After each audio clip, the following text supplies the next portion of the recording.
All right, stilltalking.com, season 3, episode 24 on this Friday. Todd, how you doing? Doing good, Rob. How about yourself, man? Man, good, man. 5-3. Did you think we'd be 5-3 at this point? No, that's Well, absolutely not. before the season started, you did. But when you saw the season start, you was like, yeah. Yeah, I mean, I wasn't thinking 2-6, like we did last year, but I was thinking, at best 500. So Yeah, yeah. I'll take it. I'll take it. It's not pretty.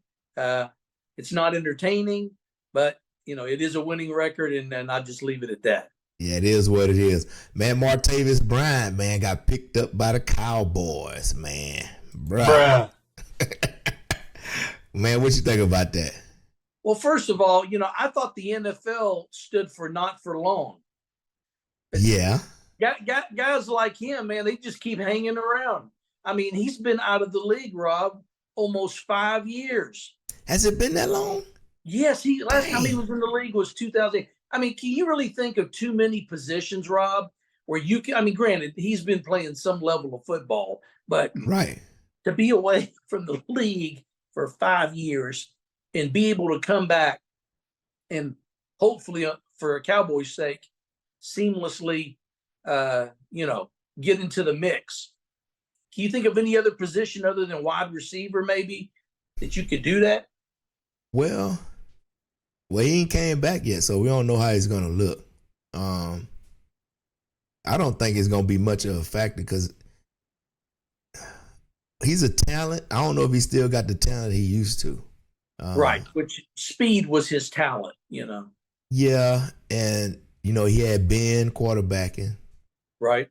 Our offense was top notch. He had AB on the other side, so it's gonna be interesting to see. I don't think he's gonna have the impact that he had with us just because he's older. He's 30, 31. Yeah.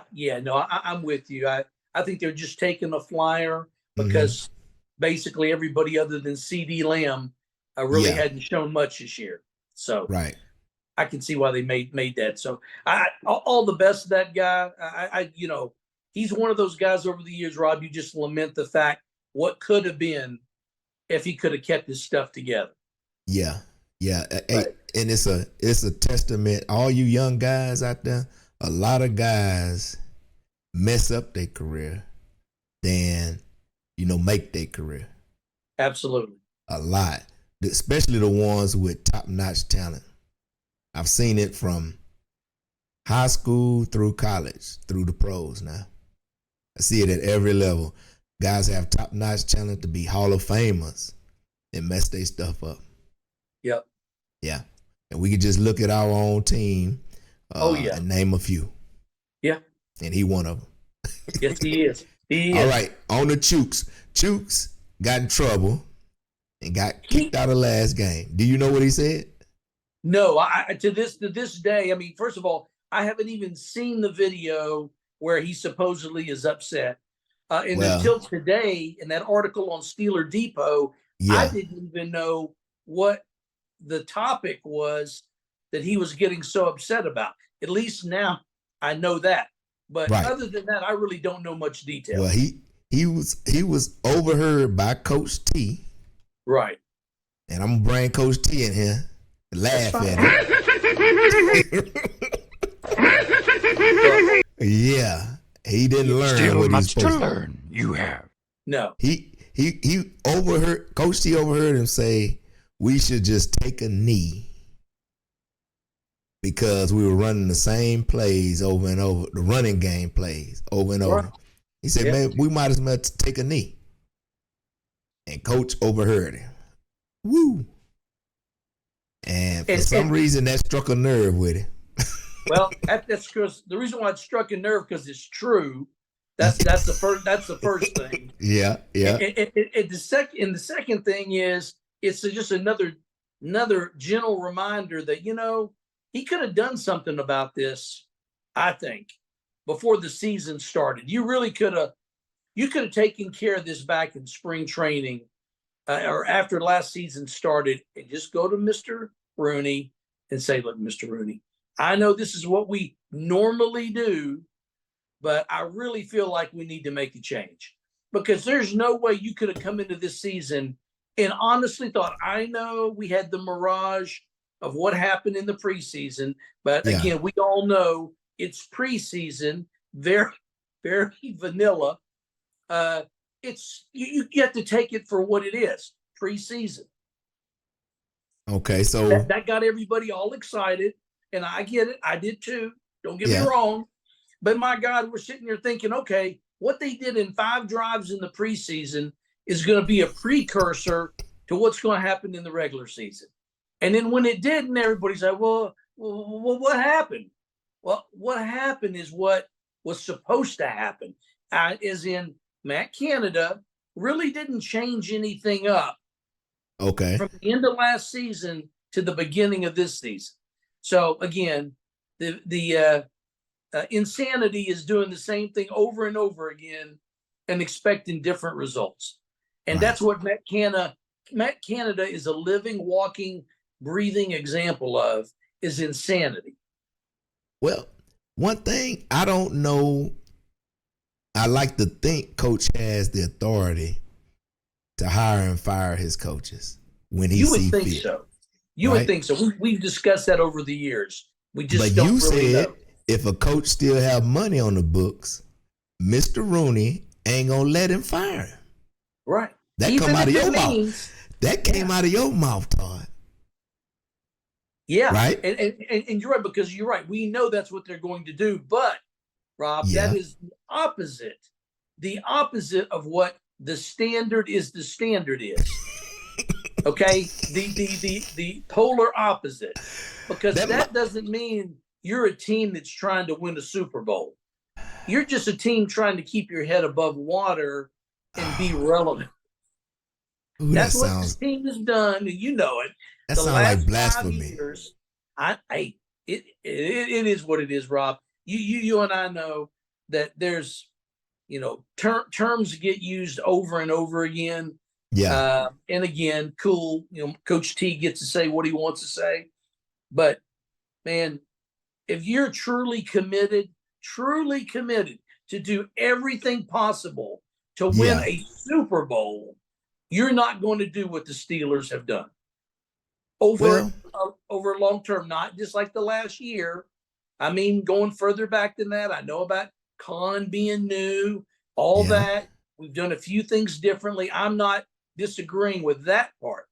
But what I'm saying, that the organization as a whole is kind of like if you were playing cards, and I'm not a card player really, but kind of a hold'em. Yeah, here's what it is. You're like a hold'em, but not fold'em kind of mentality. Yeah. And I'm going to sit here at this table. I'm going to hold my cards as long as I can until the very end. When I got to go, I'm out. Well, that's exactly to me what the Steelers are. Well, it's 2 things, Todd. Let me tell you. Okay. One, you got to have, in this NFL today, you got to have a franchise quarterback. No doubt. There's no doubt about that. You can't have Neil O'Donnell. No. You won't get to the Super Bowl with Neil O'Donnell in this type of league. You are absolutely right. That is a fact. It's a different game now. Yes. That's one. Yes.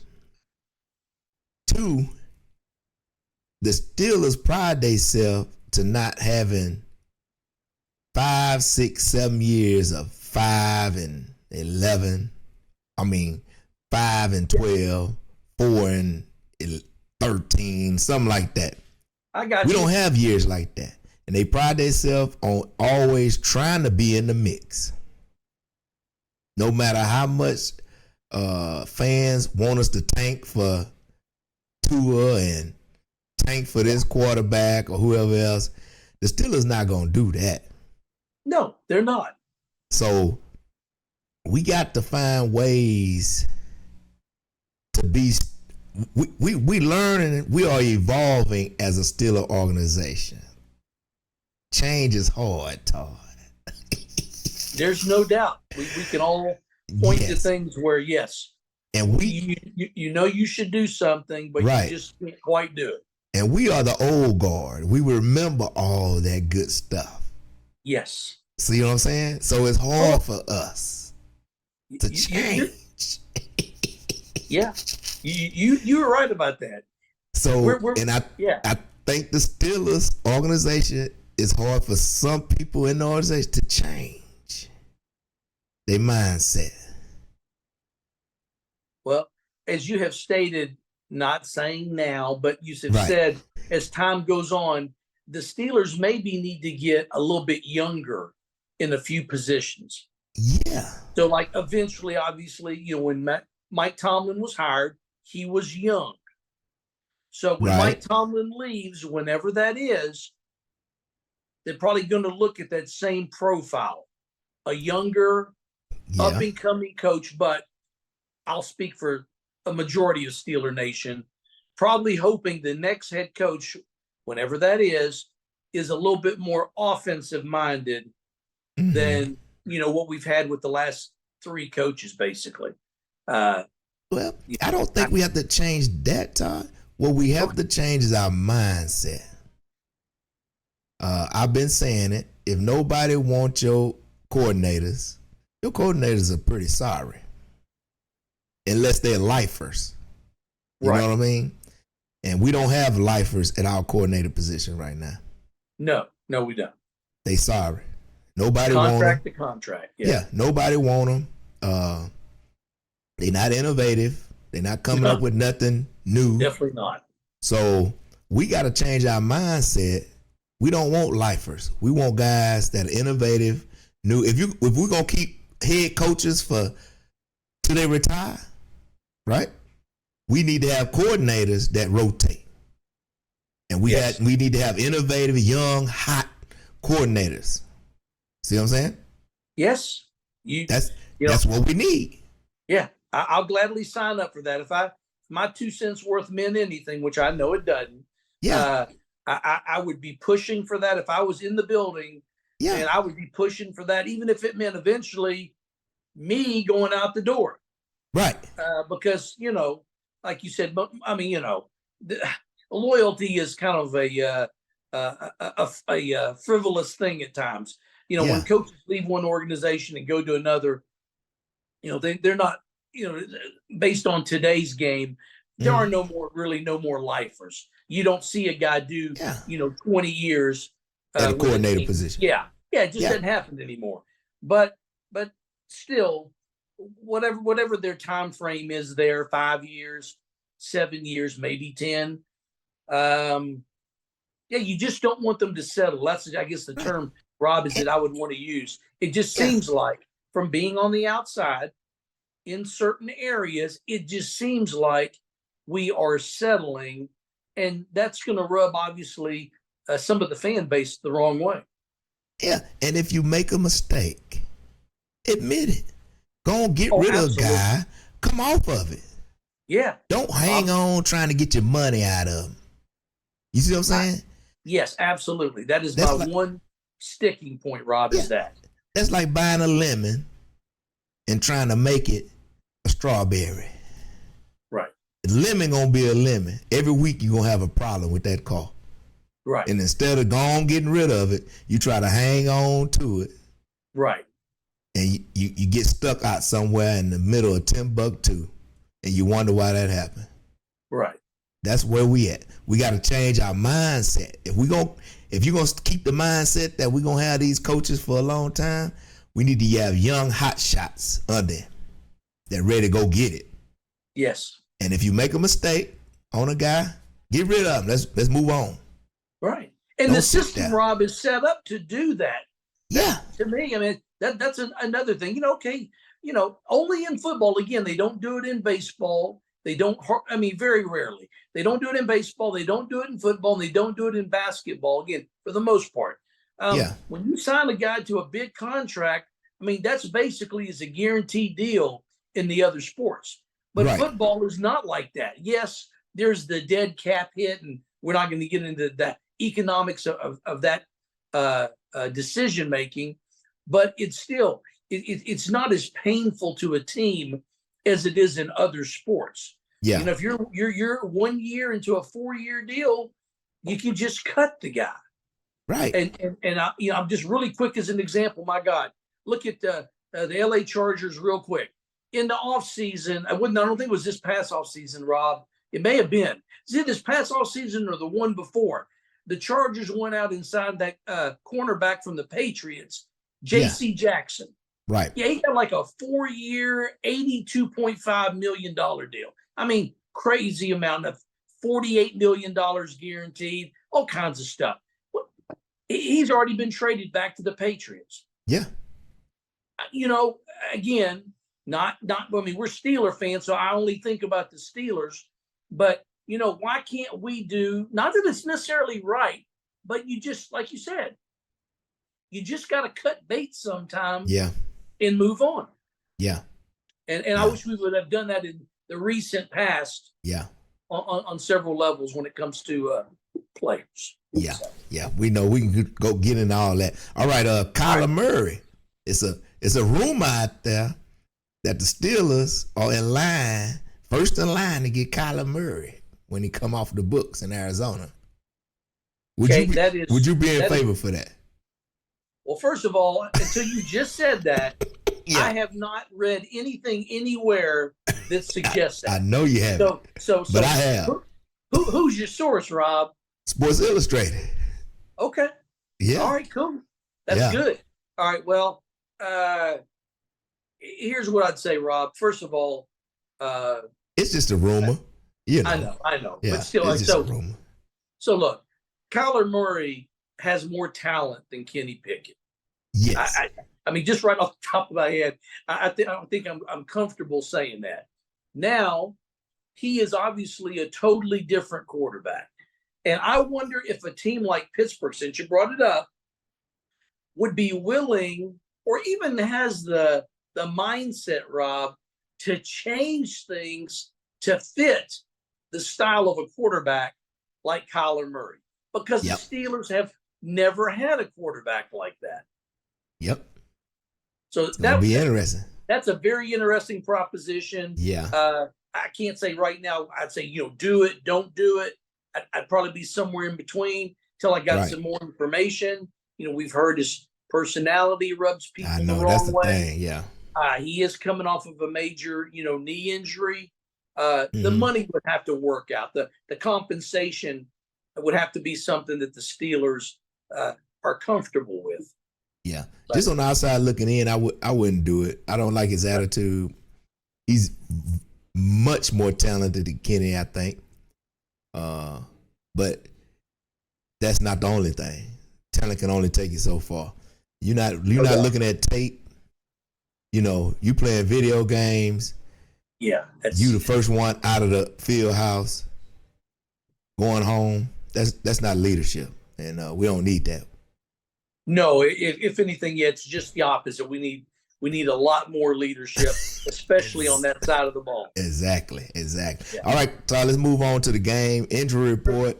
Minkah Fitzpatrick hamstring did not practice. Landon Roberts knee did not practice. That's interesting. Yeah, that kind of popped up. Montravius Adams did not practice ankle. Big Cam, the old man groin, did not practice. Look like Minkah gonna be out this week. I don't know about Landon Roberts and Montravius Adams. Cam, I think Cam might try to play. Yeah, again, Tomlin's no different than any other coach in the league, Rob. He's going to keep everything close to the vest. Yeah, keep the light on. They're only going to admit or put things out there that they're required to do by the league, which is like these game designations on a Friday. But I'm sure with most of these guys, except for Fitzpatrick, I expected when Fitzpatrick went down, I was thinking this dude was going to be out a minimum of 3 to 4 weeks. Right. I figured it was serious enough that they may even consider putting him on IR. Yeah, I'm surprised Obviously, they didn't. Yeah. But they're just going to play it week to week with him. But I don't anticipate seeing him, Rob, not only for this upcoming game, but even though I know he'll want to, I don't anticipate him playing against Cleveland the following week. But you never know. If they don't play him on Cleveland, they might as well have put him on IR because. Yes, I agree. You see what I'm saying? Because the only reason I think he's not on IR is because he can play the Cleveland game. Yeah. Certainly I hope it works out that way, Rob. But I mean, it just seemed from visually what I saw. Obviously, I'm not a doctor. I Yeah. haven't seen any test results, but I mean, the way he went down, that didn't seem like that was and I don't remember even how they grade those tears or those strains with a hamstring. I think it's first, second, and third degree. Right. I think his was on the bad end. So Mm-hmm. if three is worse, it was at least a two. Justin Jefferson got hurt real, bad with his Yeah. hamstring. Of course, they did put him on IR. So with hamstrings, I mean, you never know. Again, you played the game, you know how this goes. Anytime you're dealing with muscle injuries, there's a lot of question marks. Yeah. I mean, look at Pat Firemouth. He's been dealing with it all year. So all I can say, if any of those guys are back for this upcoming weekend's game, I'll be very happy. Very happy. Yeah. Now the Packers, two of their best defensive players didn't practice Thursday. I'm interested to see what the Friday injury report come out later today, and see who practiced, who didn't practice. That'll tell us a lot. But Jair Alexander, he had a shoulder. He didn't practice Thursday, and Quay Walker, linebacker, he had a groin. So both of those guys didn't practice. Now, if Jair Alexander don't play, our receivers should have a good day. I would agree. And then Rob, also it just came to me right there at the trade deadline. Obviously, they were comfortable doing it. Green Bay traded Rasul Douglas to Buffalo. I can't remember if he's a corner or a safety. I want to say he's a corner. Right. But Green Bay traded him, at the trading deadline. So that's another guy out. And I admit I don't know that much about Green Bay secondary for the most part, but certainly Jair Alexander, if somebody follows the league, I mean, he's consistently thought of as one of the best corners in the league. Yeah. So that'd be a real blow to them if he's a no-go. Yeah. Let's get to the game real quick. When we on offense, Todd, what you need to see? Running game did pretty good last week. We need to definitely keep that up. I want to see it getting even better, man. That is my number one thing, Rob. I want to see that kind of a running game, i.e., winning that time of possession battle. Yeah. Being in your third and shorts. Right. And getting a good percentage of third down conversions. Those are the core things that I'm looking for from the offense to do. It won't guarantee a win, but it'll be pretty darn close. They can tick off all those boxes, then I think that definitely lends itself to the Steelers coming away with a win on Sunday. Yeah, I need at least, I want 170 rushing yards between the two backs. Can I get that? Yeah. Najee get 100 and Jalen get 70 something. That's what I want. Rob, we're gonna find out, Rob, if that was a one-off, just a one-off type thing, or is this the beginning of a new trend? Because we know the Steelers' running game has been pretty anemic ever since, again, Matt Canada has been the offensive coordinator. Yeah, our run game has been very anemic. We would joke last year. I remember many a time would say, "My God, if they just get 100 yards running for the game, we got a shot." That's how bad it was. So I don't think 170 is realistic. Certainly, it's very wishful, and I hope that's the case. But I would settle for about 130. If they could get 130 yards on the ground, and again, break that up to. What I want to see, Rob, and more than anything, is at the end of the game. Again, we've stated this before. I want as close to a 50-50 split run to pass as you can get. Yeah. I know it's hard to do. Depends on how the game starts. Do you fall behind early? I get all that. But at the end of the day, I think if you went back and looked at the raw numbers in the last 3 years and looked at every game, and if the Steelers were anywhere near 50-50 in run pass or more so to the run side, the Steelers probably normally won. Right. So that's what we got to see, man. We got to see balance. So when Kenny gets his opportunities, he makes the most of them. And I'm gonna say something that I ain't heard nobody say. Okay. The insertion of Broderick Jones and taking Chooks out, that attitude that Chooks has, that don't bode well for good football. Even though Canada might be running the same plays, whoop your guy. You put tape on film. No doubt, Rob. I mean, Broderick Jones came in there and he was moving all over the place and moving guys around. Yeah, there is no doubt, Rob, that Chooks has underperformed this year. There's again, like you say, the tape don't lie. He has been soft in certain situations. Yeah, and for a lineman, Todd. Yeah, you don't have to have the ball. Right. You whoop ass for a living. Yeah. Right. Yes. See ass, whoop ass. Yeah. Right? You don't have to worry about getting the ball, nothing. Call a play, I'm going to beat this guy across from me. Right. That's what you do. Yeah. So what are you hollering at? If you beat your guy like you're supposed to, the running game probably looked like it did last week when Broderick Jones was playing. Right? I cannot disagree with your point of view there, Rob.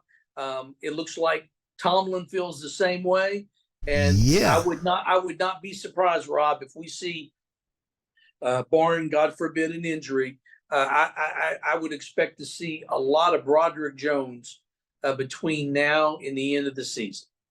Yeah, well, he haven't got his spot back. I don't think he's gonna get it back. And I'm totally okay with that. I have no problem with that. I had concerns again. I try to temper my expectations when we're dealing with rookie first round picks, especially when it's at that position. I felt like we needed to quote, ease him into it, and it seemed like Dan Moore was, really trying to help the guy out, help bring him along. But I didn't think it was realistic. I know some people were thinking maybe not the first game of the season, but like the fourth or fifth game of the season, that maybe he would beat Dan Moore out and take that spot. It hasn't happened yet, and I'm okay with that. I just wanted to see the guy get some playing time. I wanted to see him get some snaps in, and he is now. So hey, what Coach say? Another man's misfortune, right, is another man's opportunity, baby. Yeah. There's always somebody behind you, and they mind what they thinking. It just, at least when I played this one, if I get the chance, they ain't gonna take me off the field. I'm gonna make them not want to take me off the field. Right. Right. Yes, sir. So, you give a guy opportunity and he come in and he outshine you, that's on you. Oh, no doubt. No doubt. That's on you. And these guys know it. Yeah. Yeah. Yeah. All right. Anything else on offense? Kenny P, man.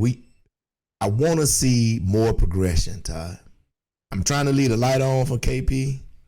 I know you are. And I know he's going to get this year and probably next year before they make a move or do anything. So I want him to work. For my mind's sake. Honestly, and my health's sake. I think about it, Rob. I'd say most of Steeler fans feel the same way. Why would you want a first round pick not to work out and then have to turn around, whether it's again this upcoming draft, next year after that, the year after that, whenever, and have to turn around and go through the same process again and spend a first round pick on a quarterback? Right. Everybody wants this to work out because it will bode well for the Steelers down the road. Yeah. Yeah. Well. So since you brought up KP, so I mean, Rob, the thing that just sticks out to me that it seems like again he's dropped off from last year is he's getting the happy feet.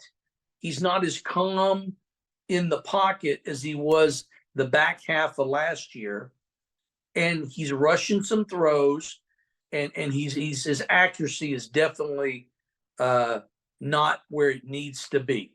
Right. So, I know there's multiple functions that work within that. The line blocking, all kinds of stuff. Receivers getting open. Yeah. I get all that. But the bottom line is he has got to be more efficient with the ball. Yeah. Well, one good thing, he hasn't lost the late game heroics. Because if he didn't have that, we wouldn't be 5-3. No doubt. So he got something to win games. And if the game is close late, I actually feel confident he can come through. You know what I'm saying? Because he do it all the time.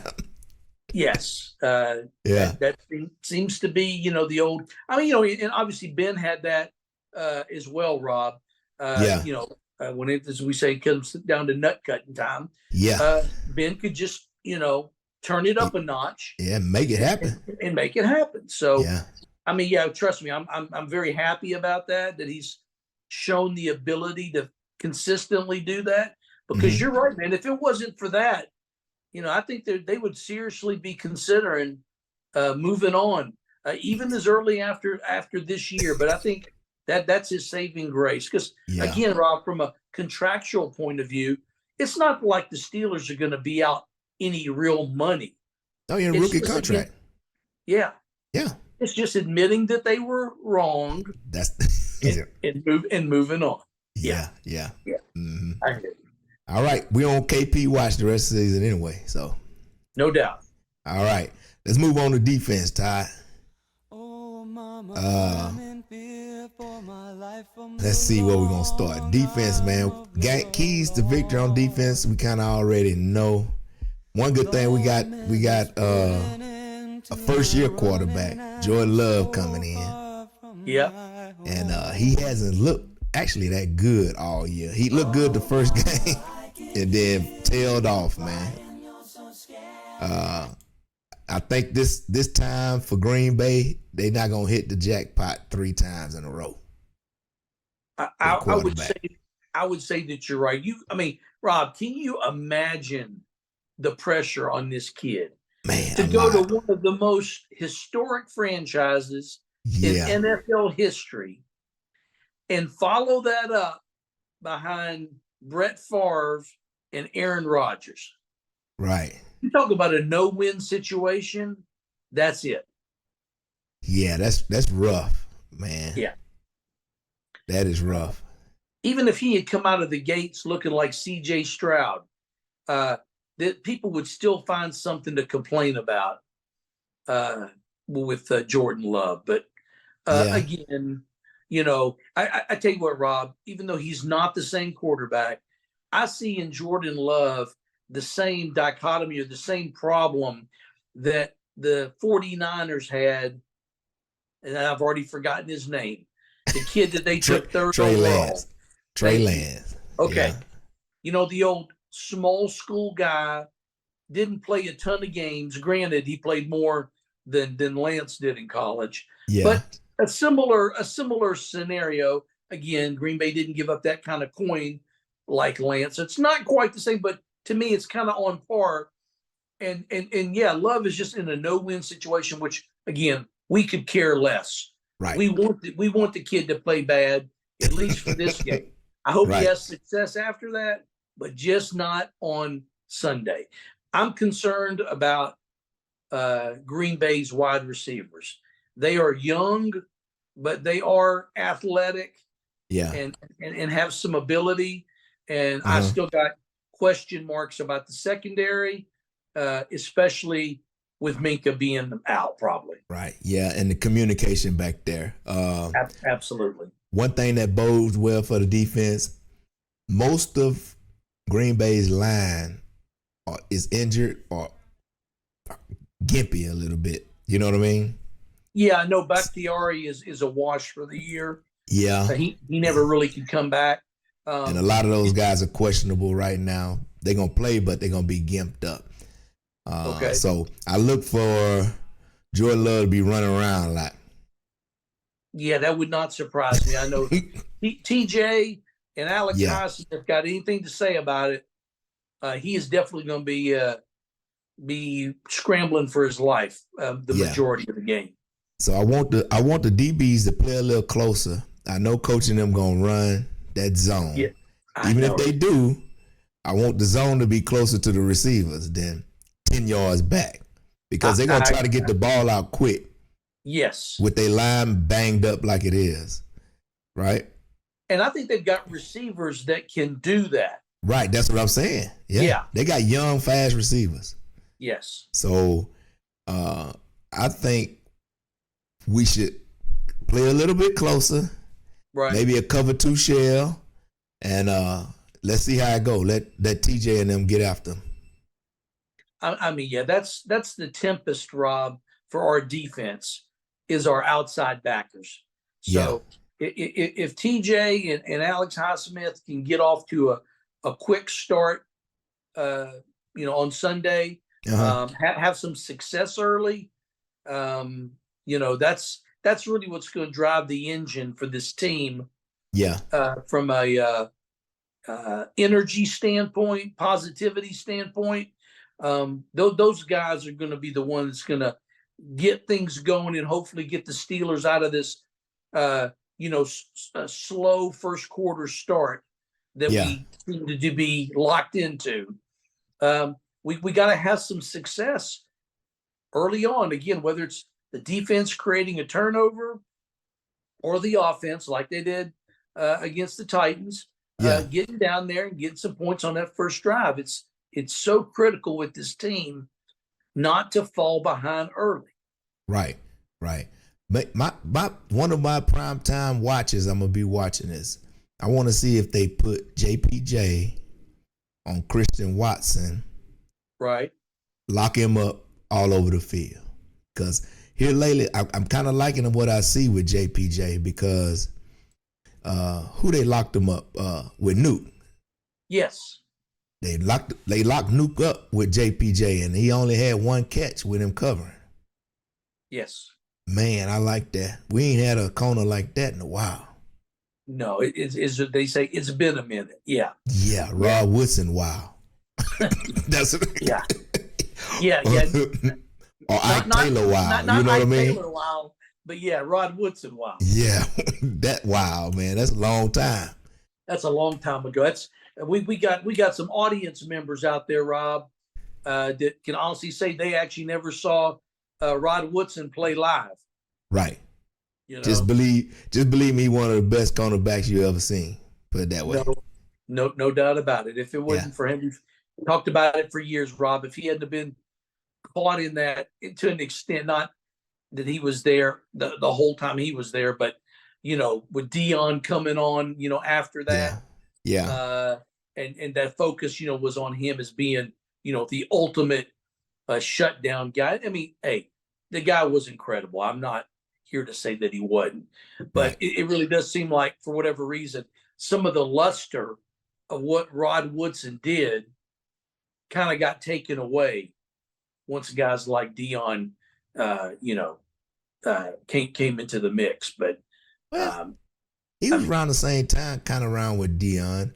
Yeah, a little bit older than Dion. Yeah, but they game was different. Dion wasn't tackling nobody. He wasn't helping in run support. Now Rod was doing all that. So yeah, that's the thing I would bring up if somebody ever wanted to have that conversation. Yeah. From a coverage perspective, I am not going to argue about Dion's talent and his production. There's no doubt about that. But if you're looking for that whole complete game kind of guy, no, it's definitely Rod Woodson. Yeah, for our system, Rod was perfect. Absolutely. So, absolutely. Yeah. All right, let's move on to our special teams. Hey, do your job. That's every week, man. Do your job. But especially when, Rob, you're on the field as little as the special team guys are, right? Like Boz, like Chunky P. Yeah. You have very few opportunities to make a difference. But when that time comes up, that's when you got to hit it. That's when you got to make hay. You got to be productive. Help lift your team up. When they need need a big play. And so, there's a lot of pressure. I mean, I got to admit, I mean, if you told me I could like pick any position to play in football, it would not be the place kicker and it would not be the punter. Because I'm telling you, that is the ultimate in pressure, especially field goal kickers. I do not think that field goal kickers get enough credit for what they're asked to do, and normally when they're asked to do it. Right. You know why they don't get credit? Because they don't practice. Right. And they position don't require nothing but the kick. Yeah. That's it. Yeah. So we just want continued consistency that we've seen so far this year out of Boswell, out of Chunky P, out of Kuntz when he's long snapping. Yeah, and I always watch Miles Borkin on punts. Yes. Man, that boy right there. He deserved to play some offense too. And he give him some snaps.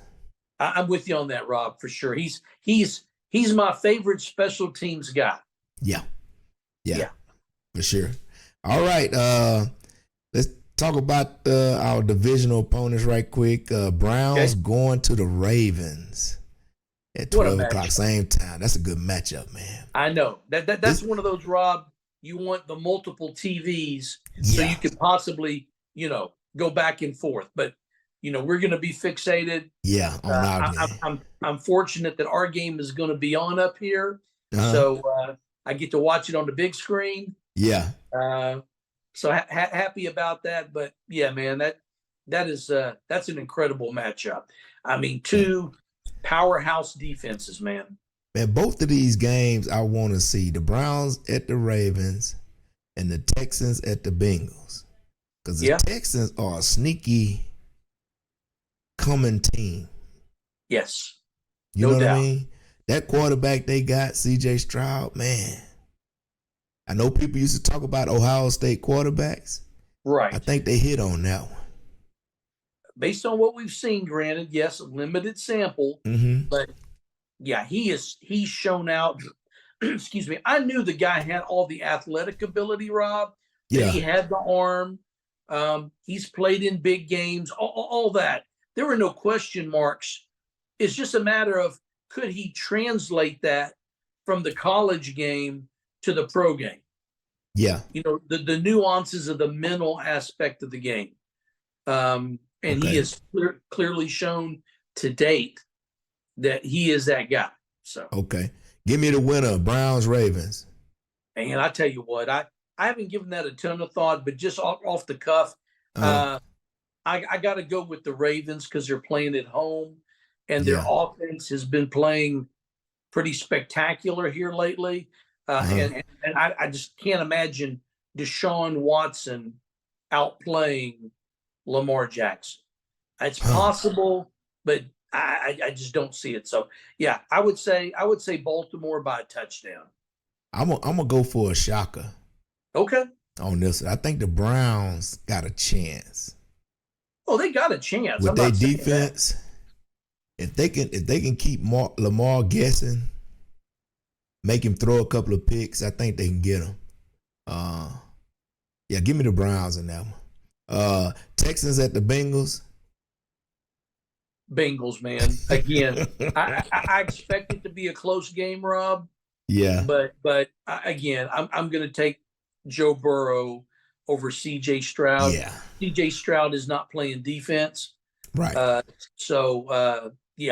Again, I'm picking the team to win that I really think is going to win, but I'm rooting for the other team. Yeah. But yeah, I'm going with the Bengals. I'm going with the Bengals by 8 points. Okay. And last but not least, us. And give me a score. Wow. Yeah. What you think? We at home now, Todd. We're not in Green Bay.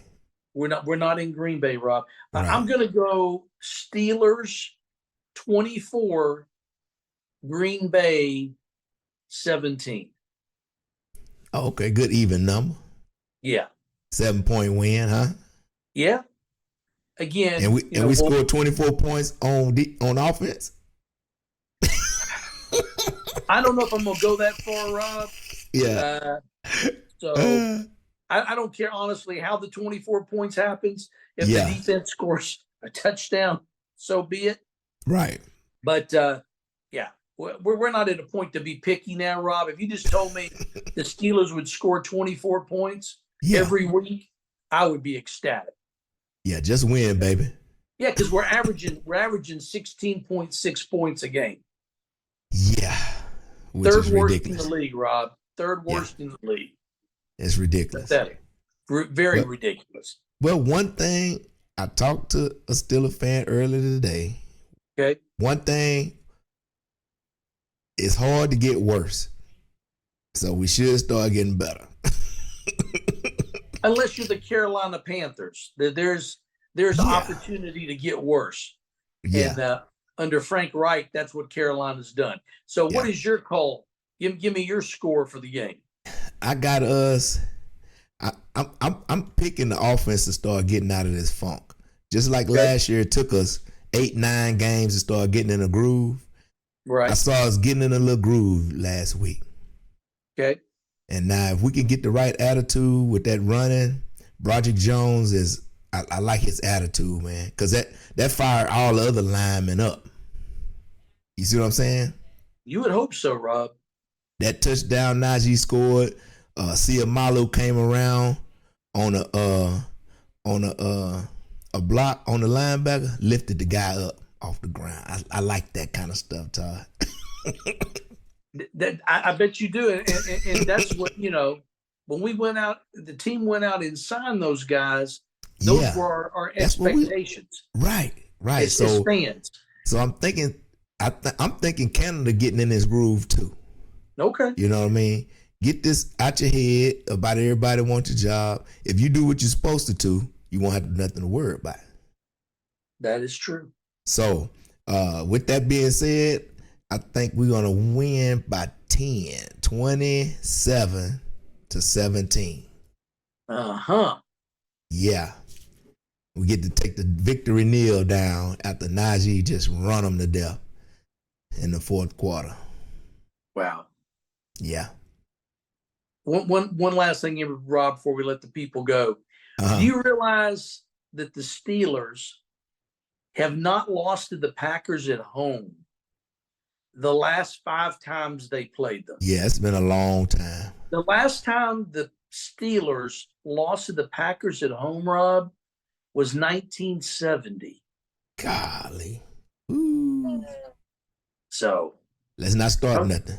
Exactly. You want to talk about keeping the streak alive? Yeah. That's it right there, man. So, yeah, let's not start nothing. No. All right, Todd. Anything else? No, sir. Just hoping for a good follow up on the injury report later on today. Yep. And these guys can go and contribute. Maybe not the same amount of snaps as usual, but get out there, not get re-injured, right? And then work on getting healthy for the following week. So definitely looking for an inspired performance at home on Sunday. Right. I just want to let everybody know, don't go freak out. The Steelers just need to change their mindset a little bit. And I think they're doing it. They're just coming around to it. We not the old Steelers. We knew. All you old folks out there, just hold your horses. We'll get there. All right? And I just want to tamper down the negativity. The negativity, yeah. We 5-3. We win this game. We 6-3. It looked real good for the middle of the year. And then we have Patriots, Cardinals on our schedule. We got a lot of good, easy games that we should win down the stretch. That last 3-game stretch going to be tough, but if we playing good ball down the stretch, we should win some of those games. So